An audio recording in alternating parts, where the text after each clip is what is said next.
Welcome, everyone, to the After the Gate podcast, your number one source for authentic stories, interviews, and educational content surrounding the justice system, incarceration, and more. Come along with us now as we give you a glimpse before and after the gate.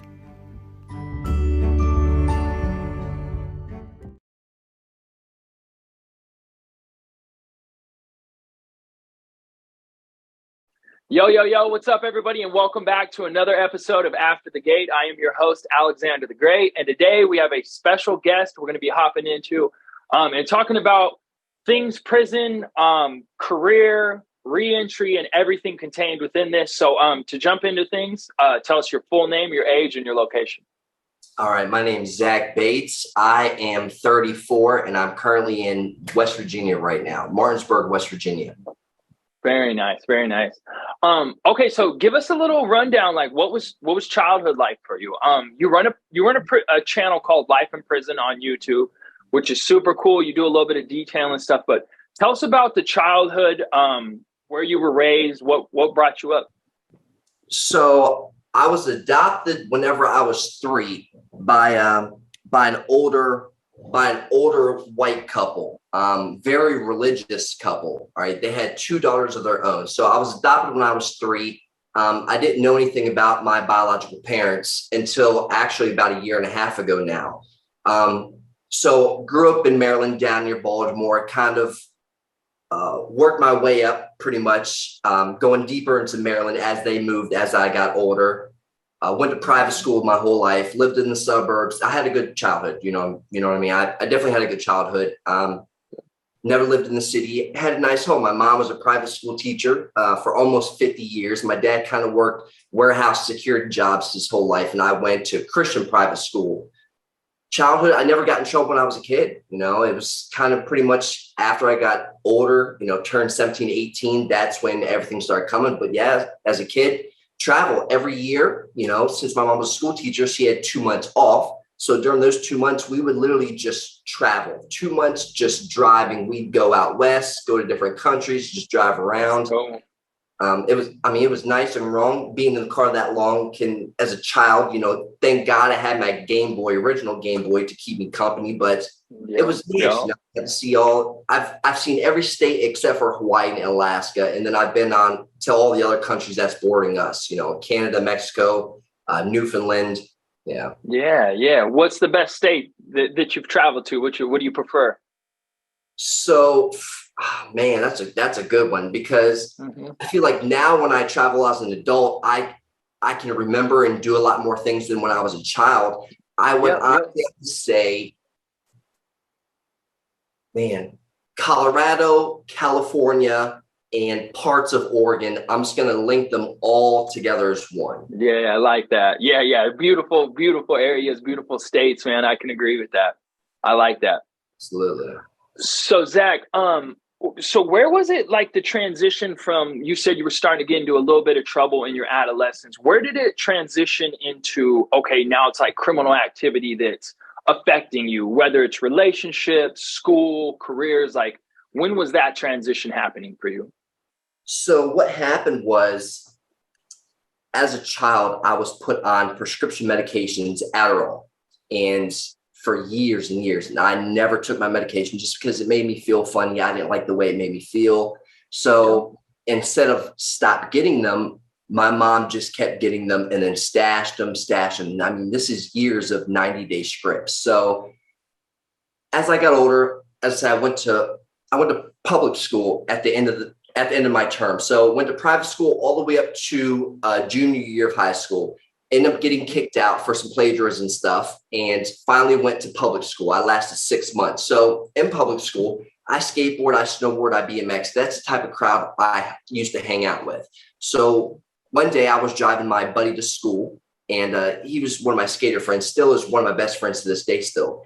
And I didn't take my Adderall that day, and I kind of just had it in the cup holder, not thinking anything of it. Well, he gets in the car on the way to school and was like, he looks down and he's like, "Bro, I'll give you $10 for both of those things." I said, "For what?" He was like, "Man, your Adderalls." I was like, $10 for 2 of these things? He was like, "Yeah, I mean, it's like all the skater kids love this stuff for, for obvious reasons. So that day we didn't go to school. We turned around, went back to my house, and we grabbed a couple bottles. And eventually that's what kind of led me down this other path, because I wasn't in the drugs. I never smoked weed. And by this time, I'm almost 18. Didn't do any of that stuff. I wasn't around it, and I didn't really care too much about it. So getting into selling the Adderalls, and then went on to start, buying and selling, Vicodin, M357, M358s, then pills, then Coke. And, that's where it kind of led to with the Adderalls. Yep. Yeah. It's crazy that you say that, bro. Cause I can remember being in high school and just seeing, not me being personally the person with the Adderall, but seeing the other person that I knew, and just seeing that kind of spiral out of control with somebody who's not a criminal, not involved in that lifestyle. So from that point of when you started to transition and getting into dealing and stuff like that, what would it be that ultimately the crime or the instance that led up to sending you to prison? So the time I turned 18, in February of the year. And by July, I had caught my first charge, and it was a domestic thing. Me and my dad had gotten into it. Nothing too physical. My brother-in-law ended up calling the cops. I got arrested. I was there for 8 hours. I got bonded out. I never even went to the back of the jail. After that, I was still kind of selling pills. At the time, I hadn't done pills yet. I didn't start getting high yet, but I was hanging around with a definitely different type of crowd. So my first charges pretty much started out as, since I had a license, since I had my car, some of my buddies didn't. I'm not thinking that if they come to me and ask me, hey, you want to take something to the pawn shop, I'll give you, half of what it is for the item. All right, it's free money to me. I'm not thinking this stuff's stolen. And I'm not, like I said, I haven't been around that crowd yet. So I didn't know that people would do grimy stuff like that just to get a buck. So first charges pretty much start as receiving stolen property, petty larceny type stuff. And, I'm not about to say anything. So I pretty much just bit the bullet, did a couple months in the jail, got probation, unsupervised stuff. So what actually started the spiral is eventually I did start getting high, doing pills, pretty much pills, and then eventually heroin. That was later on 2011 before I caught my charge and actually went to prison. And that was, it was pills pretty much, the addiction to pills and being around pills in general that kind of put me in that situation. Now, I never got in any trouble for drug charges. It was pretty much robbery, thieving type stuff, Yep. Yeah, it's crazy, man. So many people that I've been connected with or family members, I've experienced firsthand how it just led maybe from a pill addiction of such like Vicodin into harder drugs, into the heroin or something like that. And then it just results in jail, prison. Do you think that you continue to live in this criminal lifestyle to fuel a drug habit? Or do you think that you were leaning more on okay, I want to live a criminal lifestyle? What do you think it was, 50-50 or? I would say at the beginning, it was more, I like the money that this stuff brought. And so living in that lifestyle, it kind of just comes with it. If you're dealing any type of drugs, whatever it may be, you're kind of in this other sort of lifestyle. Now, some people can work still a regular job and sell on the side and, balance it out. But being young and having that type of money back to me, $15,000, $20,000 at, 19, 20 years old. Yeah, I'm liking this. So at first it was just because, I wanted the money. I didn't want to have to do all this other stuff. After I started getting addicted, then it was kind of like I'm in the lifestyle because it's easier to obtain drugs. It's easier to be around them, especially now that I'm addicted. You know what I mean? It's to find stuff while you're going through withdrawal. And if you can't find it, that's bad. You know what I mean? For someone that's, going through that process, you pretty much people will do anything, to be honest with you, to find it. Yeah. So once you had gotten into these robberies and the larceny, what was it that ultimately, was it what was it? I remember reading a little bit. Was it a 5-year sentence in federal prison? Okay. State, West Virginia State. West Virginia State. Okay. Can you explain a little bit of the situation that led up to just from the crime to the trial that would end up happening, or taking a plea deal? So it was 2011. At the time, I'm going through Blue Ridge Community College. It's a community college around this area. I'm still selling pills. I wasn't too bad into it. I'd maybe do a 30 and a half a day. So the addiction wasn't bad at the time. I had a buddy who was going to WVU and had a full ride. His parents were millionaires, right? He was loaded. So what happened was his parents ended up cutting him off because he got up there sophomore year, started partying. You know, he has his own apartment, nice car, had whatever. So he started running through money. So his parents were like, nah, we're done with this. So he still wanted to live this lifestyle. So he came to me and was like, man, you know, can you help me out?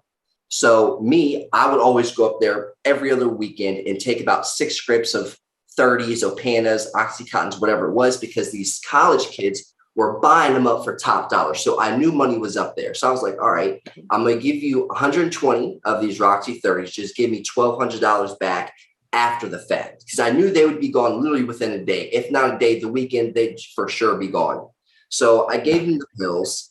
At the time, my fiance was friends with his girlfriend. So she was still down here in this area. She ends up hitting me up, was like, hey, you know, please don't ever front, you know, Taylor, blah, blah, blah, such and such again. You know, he ended up getting high, doing it, and, you know, pretty much just went down the rabbit hole. Well, he told me that a week later that he ended up getting robbed and he'd give me the money back when he could. I was like, all right, I know it happens. You're in the game. I could see him definitely getting robbed up there just because of the individual that he was. So I kind of just chalked it up. But I knew it was a lie because his girl told me. So I waited about a month later. He came back on like a home leave type situation, was throwing a party at his parents' house while they were out of town. So he'd always brag about having this, having that, because he had a nice house and a bunch of stuff. So I'm not a guitar dude, but he kept bragging about this guitar. So I ended up at the party, ended up taking this guitar. It was a 1957 Gibson Les Paul Custom VOS with a pearl neck and a bunch of gold stuff. It was like $700, right? Yeah, that's a nice one. I took it, right? Yeah, so I had it. I didn't get rid of it. I still had it at the time. Come and find out, it wasn't his. It was his dad's. And I felt bad because his parents had taken me on trips before. I have a conscience. I had a conscience at the time. So I felt bad and I gave it back. So by then they had already contacted the police station. So when I gave it back, they then called the cops like, hey, look, we found it. We're good, blah, blah, blah. And they're like, well, where was it? So the state ended up picking it up. So now I have grand larceny and entering without breaking. Since I didn't have to break into the dwelling, I was already in there during the party. I got entering without breaking. So at the time I was going through school and I was working. They came and picked me up. I was at the sheriff's department, handcuffed to the bench. So I'm being arrested on felony, grand larceny, and felony entering without breaking. So the cop leaves the room to take a call. I'm sitting there contemplating, like, I'm not trying to be here right now. I've got college tomorrow. I've got bills, all this other stuff. Like, I'm not trying to be here. So I end up slipping my cuff and running. It was a cat and mouse chase. Like, there was a bunch of cops out that night looking for me. I ended up getting away for 2.5 weeks, therefore getting me a felony escape. Since how escape goes is if you're being arrested on a misdemeanor charge and you escape, now you have a misdemeanor escape charge. But if you're being arrested on a felony charge and you escape, now you have a felony escape. So I am screwing up myself, therefore not allowing me to go to any lower classification prisons, no outside clearance, none of that stuff. So I'm a level 5 my whole ride, regardless of what type of behavior I do while I'm in prison. So they end up finding me. I'm selling pills at my buddy's sister's house, kind of trapping at her house because I didn't go back to my place, didn't go back to work, but I was still going to school. So they arrest me. They trash me. When they find me, they trash me. Like, they're mad, super mad. I end up running on them and made them look like that. So yeah, I'd already been in trouble before. So during court, being sentenced for all this stuff, my lawyer kind of already told me, like, look, you've gotten away with misdemeanors before. You haven't gone to prison yet. So, but yet you keep going down the same road, pretty much catching the same types of charge. He was like, you're probably going to see some prison time. Didn't know how much. Of course, with a public pretender, they make it all seem good. So he told me, I ended up getting it pled all together, all concurrent. So it ran a 1 to 10. So in my head at the time, I'm like, okay, well, 5 years kills it. 1 year I can see the parole board. You know what I mean? So I was happy, sad at the same time, but it was a love-hate relationship at the time, you know? Yeah. Yeah. So, from that moment, how much time did you have to sit off your entire prison bid? Was it like, I guess here in Minnesota, it's a little bit different. So it's 2/3. When I did prison time, I had to sit my 2/3 inside and 1/3 outside. What was it for you? So pretty much here is if you got a 1 to 10, you know, 10 gives you that leeway. If you mess up, they can add more time pretty much to your sentence if you catch an outside charge while within. So it's kind of day for day. So 5 out of the 10 kills it. I was eligible for parole every year, but since I kept getting in trouble in prison and kept catching charges, they weren't giving me parole. So they ended up making me do all 5 years before I got out. But once I did get out, I was good. I was not no parole, no nothing. I was free to go. Nice. Okay, so you mentioned that you had to go to, it was level 5, correct? Okay, so what was that day to day for you? Like, just imagining for everybody listening, like you weren't in that life, like you were in a life of crime, but you weren't like deep into a life as a criminal. And now you're sitting in West Virginia prison. So what was that like for you? Level 5, just day by day, what was that like for you? So before I did get locked up, being where I live in this area, Martinsburg, Hagerstown area, we're an hour from Baltimore, Maryland, or Washington, D.C. So in this area, there is an organization, prison organization called DMI. It's Dead Man Incorporated. You know, it's a prison organization. So on the streets, I hung around a lot of these DMI members, especially copping heroin from Baltimore. A lot of these dudes were dogs. So I was already around these types of individuals. But with this organization, you can't get involved until you've already been to prison. That's where you have to get down pretty much, is in prison. People do it on the streets, but it's kind of frowned upon. You know what I'm saying? So Yep. being in a level 5, don't get me wrong, going into it, I was kind of scared. You know what I'm saying? I'm early 20s. I did know a good bit of people there just from the streets. Being in the drug environment, you come across a lot of names and a lot of people. So there's a lot of people up there at the level 5. So I started out at Huttonsville Correctional Center. I ended up doing 4 years there. Now I was single cell. The prison set up as, also I was on the gang unit pretty much the whole time. So with being on a single cell, most of the dorms up there are open dorms. So you got 60, 70 individuals just in bunk beds type stuff. Well, the segregation units and then the gang units were the only places that had double man cells and single man cells. So since I was a level 5, I got my own cell, which, not gonna lie, I very much enjoyed that. Now it had its ups and its downs, but you don't have to worry about anybody else in your cell.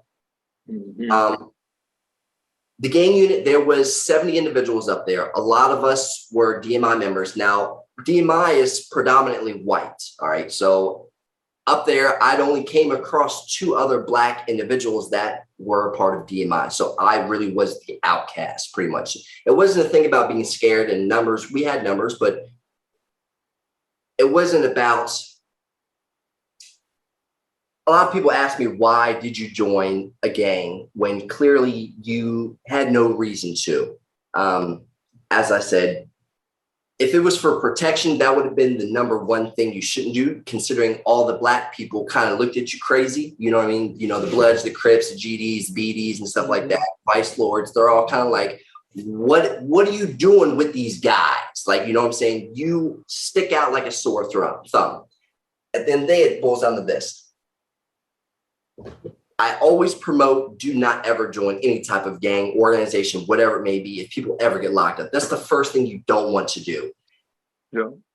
If you want to go home and get out on time, stick to yourself, stay in your own lane, be yourself. It's the easiest way to go, because the moment you join any type of organization or gang, I can promise you, you will have to fight, or you will have to eventually go to the hole. You could possibly catch another charge because now you have somebody telling you that you have to do something. And if you don't do it, now you are going to be next, pretty much. So it's easier to be yourself than to be someone else. I'm still very much affiliated. I will never drop my flag just because of my morals, our beliefs, what we believe in. That's exactly why I joined in the first place, because the things that we believe, things that we're supposed to, want to do. Knowledge is first and foremost. I love reading, understanding, learning. It's, the more knowledge you have, the more power you may hold. So it's kind of like, I always want to try to better myself along with the people around you. You always want to keep positivity around you. But like I said,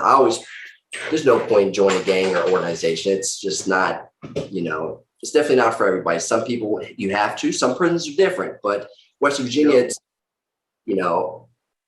Aryan dudes did pretty much run the high classification prison. And there were only about 18 of those dudes. So that tells you something, you know what I'm saying? Like, yeah.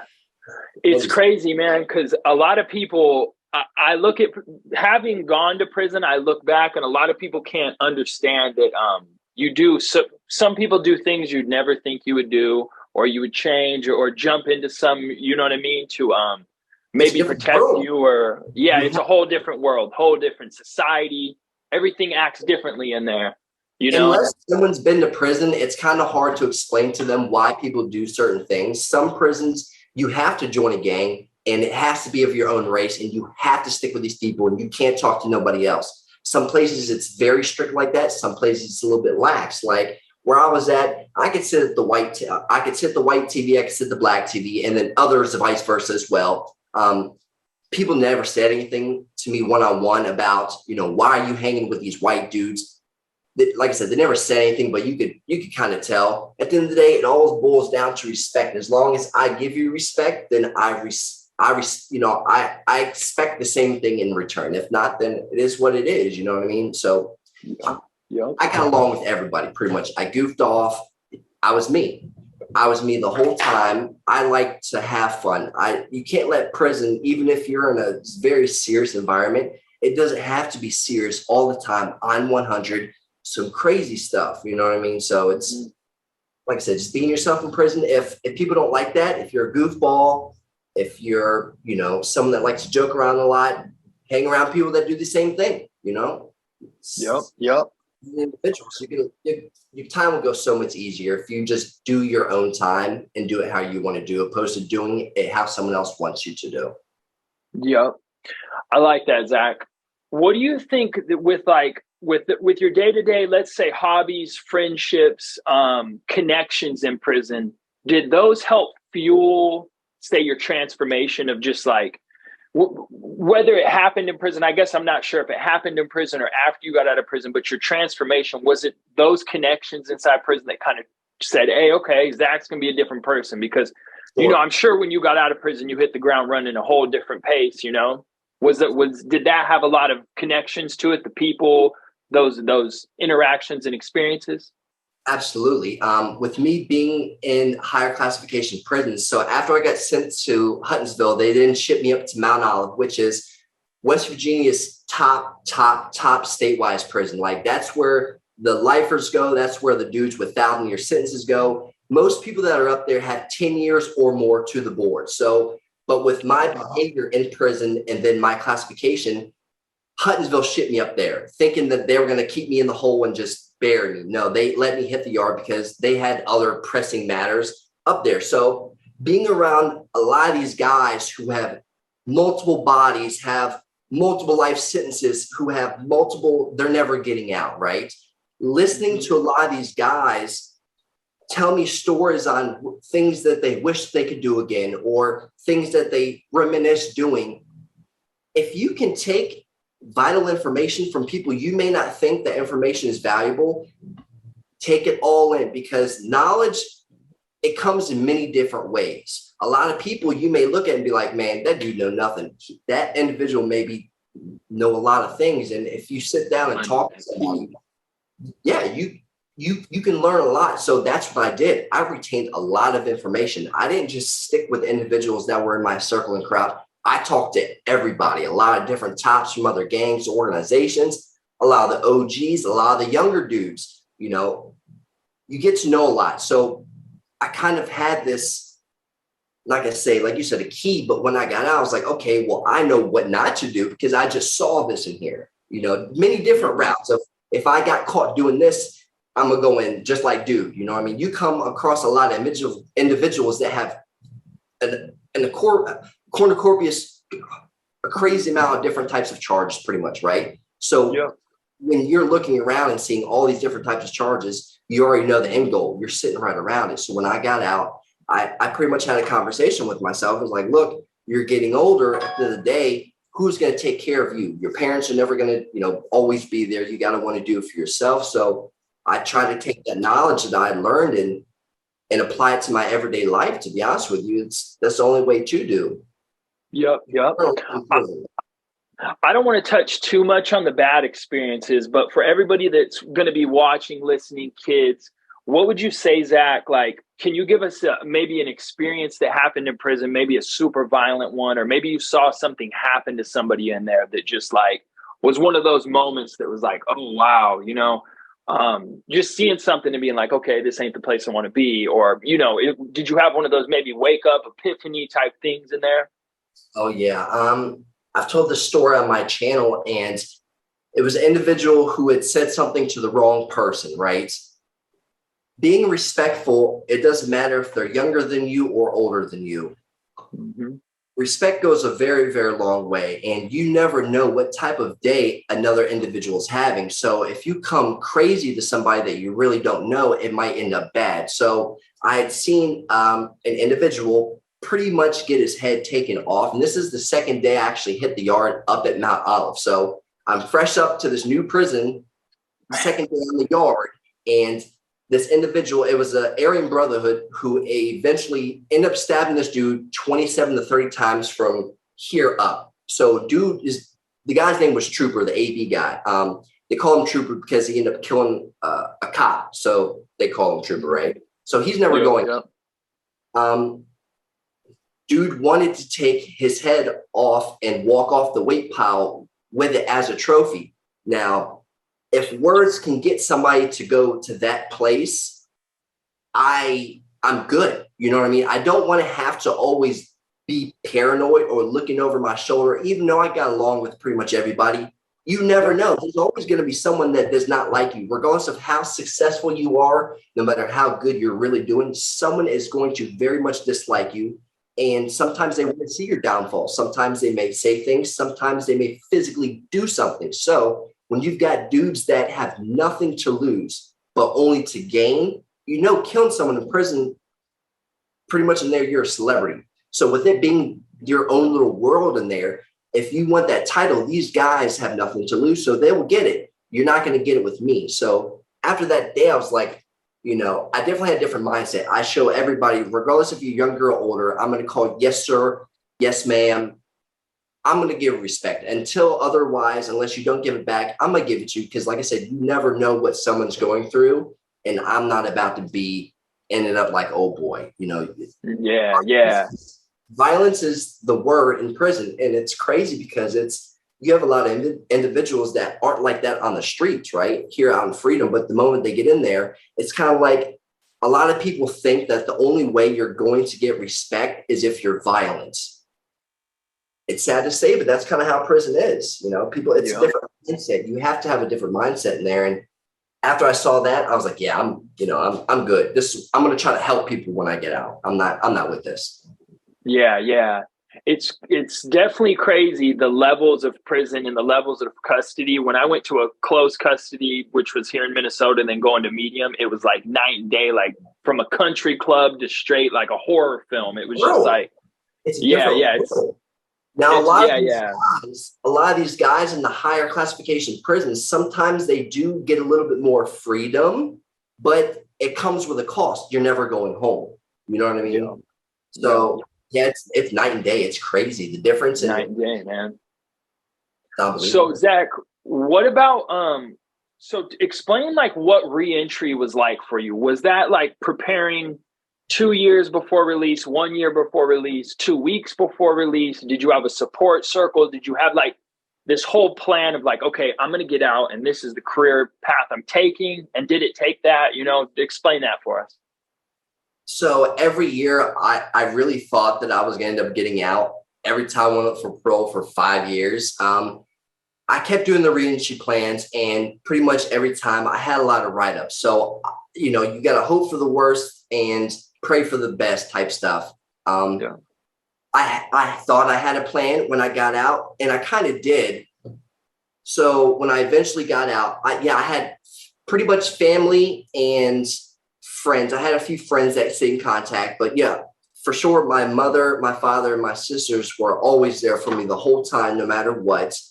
They're the ones that came and got me. So they helped me for sure. When I got out, my mom, they're older, they're in their 80s and stuff. So at the time when I got out, they're retired. So for me finding a job, I had to go and get my license again because they expired while I was in prison. So I couldn't drive. So I had to go and get my permit, do all that stuff.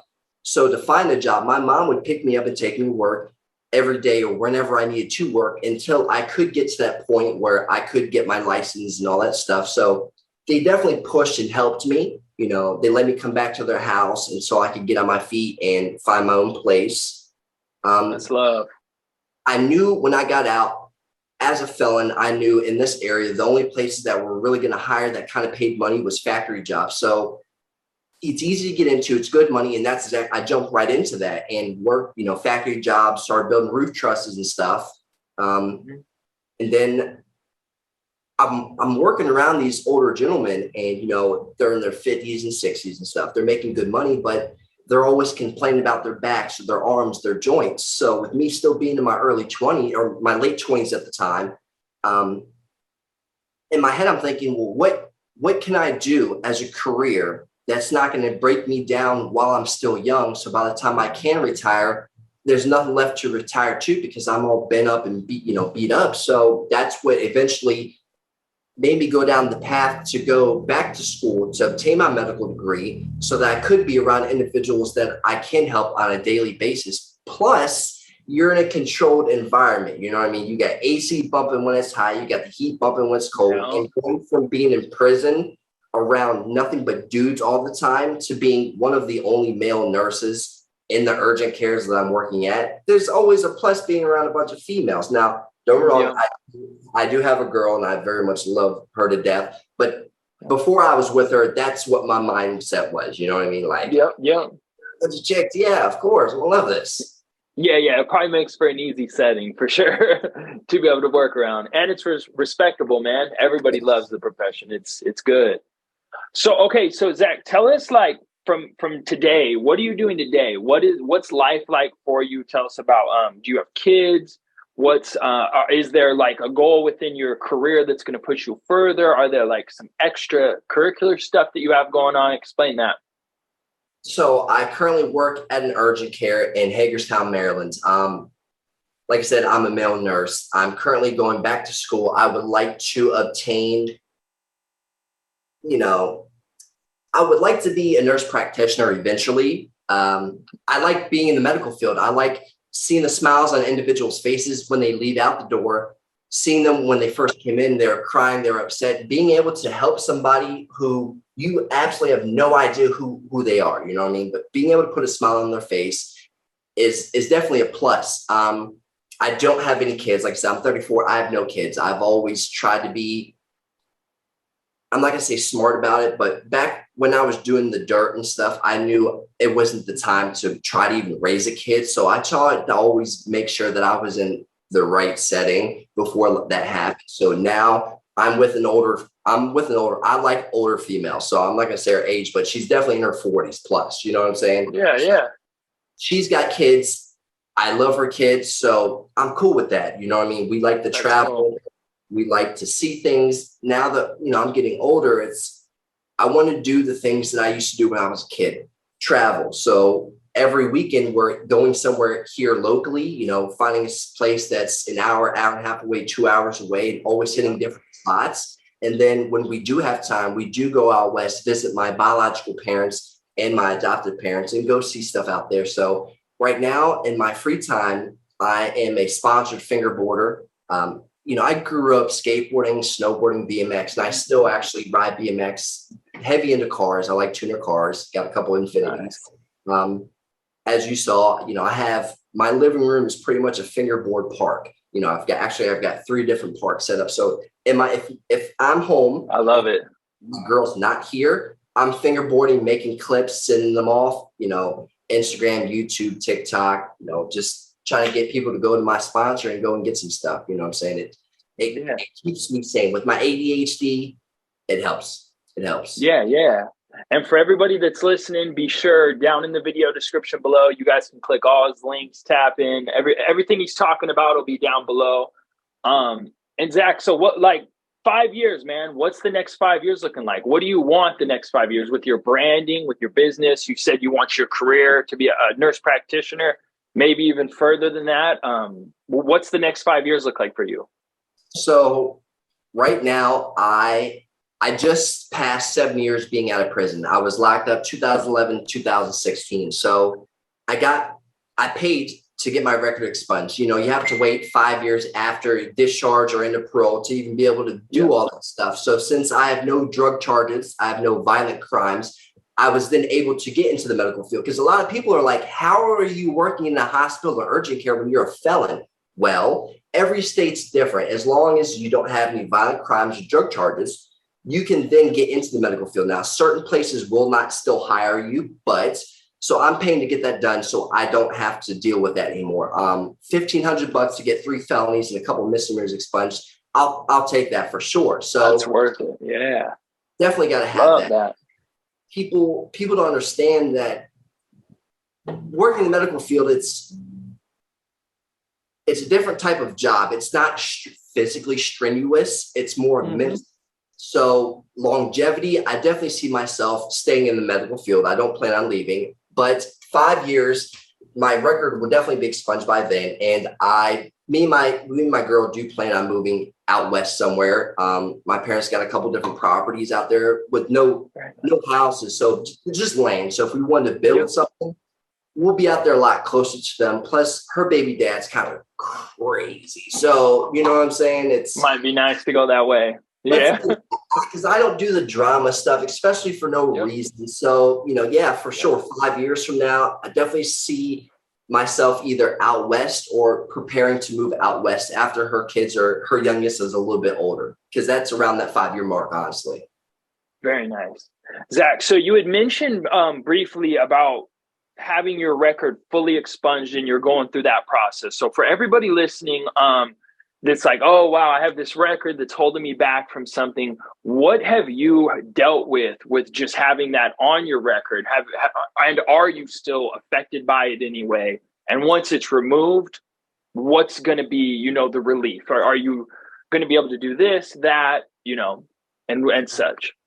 For sure. I've definitely had issues getting a job, especially in the medical field. Now, I have not been able to get a medical job in West Virginia just because that is the state that my charges were in.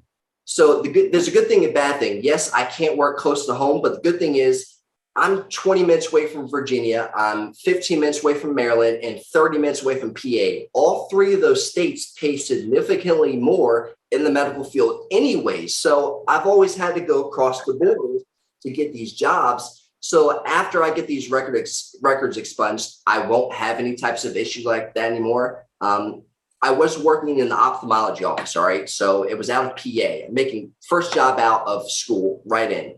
Was there for a little over a year. So the company I worked for ended up selling to a different company. So the initial company did a state-only background check.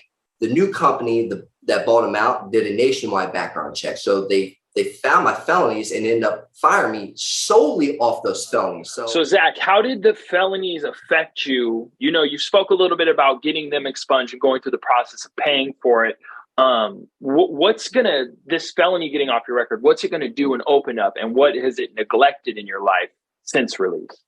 So, with being at a few jobs where they let me go due to these felonies, I'm hoping that in the future, it'll prevent a lot of places from because a lot of people only look at paper. They're not really talking to the individual, seeing them face to face. Because with COVID, a lot of the stuff is, more online. So you can't really vibe someone just over the telephone unless you're sitting there talking with them, and, being at my other job, being at the ophthalmology office. And then, after I gotten a few raises after being there for a little over a year, when they got rid of me due to my felonies, that's what kind of set in motion for me to want to get them expunged. I did have to wait 5 years after the fact, and I was still in that range. But I knew after that moment, because clearly I was doing something right. I was getting raises, promoting me and stuff like that. Got employee of the month a few times, and then you get rid of me just for these felonies. It just goes to show that some people,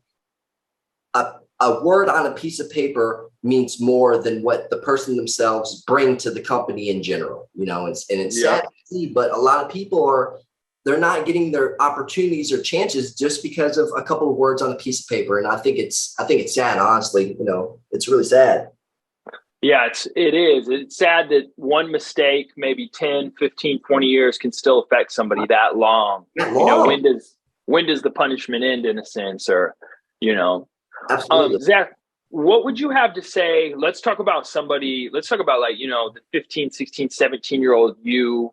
They're out there listening, maybe the parents, they want to know, what does it take to flip this switch to go on the right path or get onto doing something like you said, man. A lot of people look at your career, you're as a nurse, man. People think, how'd you ever go to prison and then end up in this career? It's cool and it's respectable. So what would you have to say to that younger self of you or somebody listening that's just looking for that step in the right direction? So the ones that are willing to watch, listen, and learn, it's for you to change. Ultimately, you're the one that's going to have to change, because if you don't really want to change and all these other people around you do, then your drive isn't going to be as high as their expectations of what you should be doing to better your own life. So I definitely have to say is there's definitely going to be ups and downs. Living in this world, nothing's ever going to come easy. Now, for some it does, but for a majority of us that doesn't have to. You're going to have to work hard. Sometimes the work might not be as strenuous, but if you want something, working hard, being dedicated to it, and just showing that whatever it is that you're doing, that you have a passion for, because always try to go for something that at least you have a passion for doing, because then it'll never feel like work again.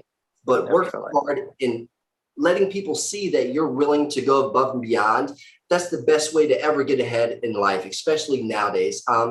You don't need college. I'll say this, you do not need college to be successful. I know 8-year-olds that are making millions of dollars that I'll never see in my life. They have yet to even finish high school. So it's pretty much finding a niche that you're comfortable in doing and just busting butt. That's all it pretty much takes. Yep. Pursuing those passions. It doesn't get old. Never. That's always keep positivity around you. That's number one thing. If you have this strive and this goal and this dream, right? And if you're a hard worker, if you have people that are around you that are purposely trying to pull you down, it's going to be a lot harder. So keeping people around you that are not only positive, but prosperous themselves, those people tend to keep other people around, like-minded people, because if you all have the same drive, it'll be so much easier, So always keep positive, around you at all times if you can. I'm a firm believer in pushing that to like the youth and letting them know that you just need to be your authentic self. Don't try to be nobody else. You don't need to find those friends that you think you want to be. Be yourself, embrace those passions you got, that creativity that you got, and the tribe that vibes with you is going to come into your life. You ain't got to worry about all that, So, all right, Zach, man, it has been a pleasure with speaking to you about life in prison and everything, bro. Do you have any last words for everybody? Other than that, everybody tap in at the descriptions below. Do you have any last words for us? So I want to first start off by saying I greatly appreciate you bringing me on this channel and giving me the opportunity of speaking my word and sharing my story. For those out there that are willing to listen, times may be hard. They're going to be hard. But at the end of the day, if you wake up and you're breathing and you're alive, that means that there is hope. So as long as no one's going to want to do it for you, but if you want it, trust and believe, if I can do it and still keep doing it, there's people out there that I feel like a lot of people need to hear that you're worth something, that you are a hard worker, that people do care for you. Even though I may not know you, I'm rooting for you. We all need more positivity in this life because regardless if it's at home, if it's at work, if it's out in public, on TV, the internet, there's so much negativity going on that instead of trying to kick someone down, just look at them and be like, you got this. You're going to overcome it. Keep pushing. And I'm going to see you on the other side. We need all that confidence in the world. I love it, bro. We need it. I love it. All right, Zach. Well, it has been a pleasure coming on to the After the Gate show, man. And I'm wishing you nothing but blessings, love, everything moving forward, bro. And yeah, we'll stay connected, bro. Absolutely. Life's too short not to support, baby. Appreciate 100%. All right, bro. Until next time.